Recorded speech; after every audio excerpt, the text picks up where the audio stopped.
2020 എന്ന വർഷം നമുക്കൊരിക്കലും മറക്കാൻ കഴിയാത്തൊരു വർഷമാണ്.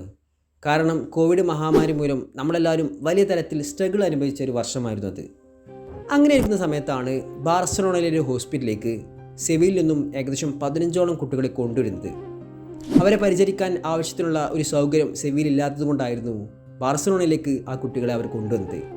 എന്നാൽ ബാർസലോണയിലെ അവസ്ഥയാവട്ടെ അതിനും വലിയ പരിതാപകരമായിരുന്നു. 400-ൽ പരം അന്തേവാസികൾ തിങ്ങിപ്പാർക്കുന്ന സമയമായിരുന്നു അത്. അതുകൊണ്ട് തന്നെ അവരെ എങ്ങനെ സെർവ് ചെയ്യാമെന്ന് വിഷമിച്ചിരിക്കുന്ന സമയത്താണ് 15ഓളം കുട്ടികളെ സെവിയിൽ നിന്നും അവിടെ കൊണ്ടുവരുന്നത്.